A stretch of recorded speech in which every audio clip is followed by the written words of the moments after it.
ગુજરાત સરકાર દ્વારા આપેલ આદેશ મુજબ દરેક બાળકો કેટલીક જાણકારી પ્રાપ્ત કરે જે પ્રાથમિક ધોરણે બધાને ખબર હોવી જોઈએ।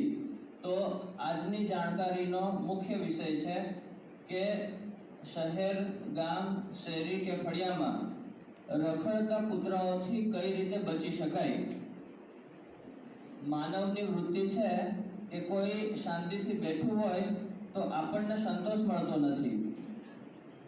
જેમ કે આપણે બાજુમાં શાંતિથી કૂતરું બેઠું હોય તો આપણને પથરો મારવો કે લાત મારીને ભાગી જવું આ બધી ટેવો હોય, જેના કારણે પણ આપણને ક્યારેક કૂતરાઓ નુકસાન કરતા હોય।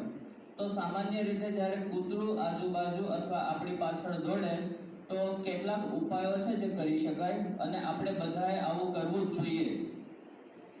પહેલું તો કૂતરાને છેડવું નહીં, કેમ કે આપણા એ સગાવાલા નથી અને દરેકને ઓળખતા હોય એવું જરૂરી નથી। તમે કેવા મૂળમાં છો એ કૂતરાને ખબર નથી। તો પહેલી એ સૂચના કે કોઈ પણ કૂતરાને લાકડી કે પથ્થર મારવું નહીં। જ્યારે કૂતરો તમારી પાછળ દોડે તો થોડી હિંમત બતાવી અને ઊભા રહી જવું। જેટલું દોડશો એટલું કૂતરાને વધારે હિંમત આવે, એટલે પહેલા તો ઊભા રહી જાઓ। એમ પણ તમારા કરતા કૂતરું ઝડપથી દોડવાનું છે, એ વધારે દોડશો તો તમારી પાછળ આવીને સીધું બચકું ભરે। તો પહેલું તો ઊભા રહી જાઓ। જ્યારે તમે એકલા છો અને કૂતરો આજુબાજુ દેખાય અને તમને લાગે છે કે તમારા પાછળ આવે છે તો પહેલું તો બૂમો પાડો અને નજીકમાં કોઈ મોટા વ્યક્તિ હોય એને મદદ માટે બોલાવો। એકલા જ યોદ્ધા સાબિત થવાની જરૂર નથી। જ્યારે શાળાએ આવતા હોય ત્યારે તમારી પાસે દફતર હોય, છત્રી હોય, થેલી હોય, ટિફિન હોય। જ્યારે અચાનક કૂતરો હુમલો કરે તો બેગ આગળ રાખો, છત્રી આગળ રાખો કે ટિફિનનું બેગ હોય, જે પણ હોય એ તમારા અને કૂતરાના વચ્ચે રાખો, જેથી કરીને સીધું એટેક ના કરી શકે। ખ્યાલ આવી ગયો?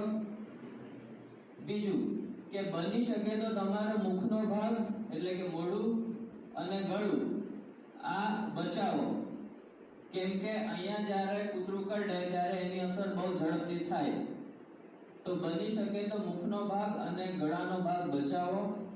આજુબાજુમાં જો ઘર દેખાતું હોય તો તરત ઘરે દોડી જાઓ। ખ્યાલ આવી ગયો? કૂતરાને મારવા દોડશો નહીં। કૂતરાને જેટલું મારશો એ વધારે તમારી તરફ આવશે। જેવું કૂતરું તમારી પાછળ દોડે તો પથ્થરો ઉઠાવીને કે લાકડી ઉઠાવીને એને મારવાનો પ્રયત્ન કરશો તો એ તરત જ વધારે હુમલો કરે।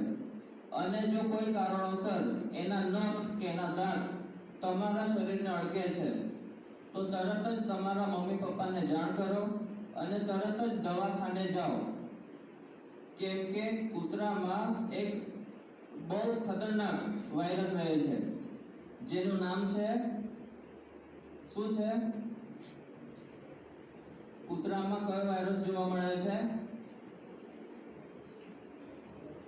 બોલો?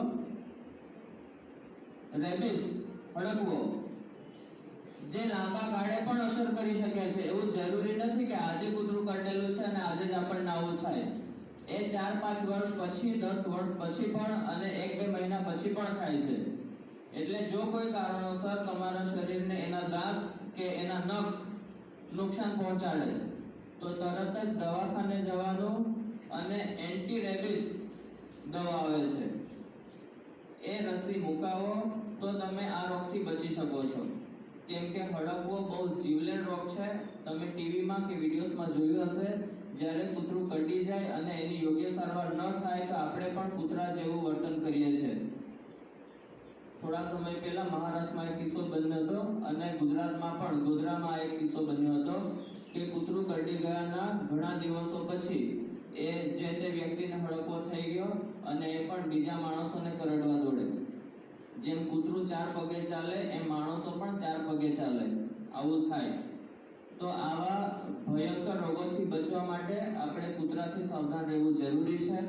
જો કૂતરું શાંતિથી બેઠું હોય તો એમને છેડવું નહીં। ઘરમાં પાલતુ કૂતરાઓ હોય તો પાલતુ કૂતરાને પણ એવી રીતે મસ્તી ના કરો કે એના નખ તમને વાગી જાય।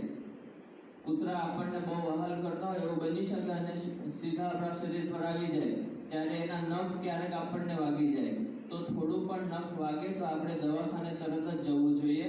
એને આપણે બહુ સામાન્ય ગણીને અવગણવું જોઈએ નહીં.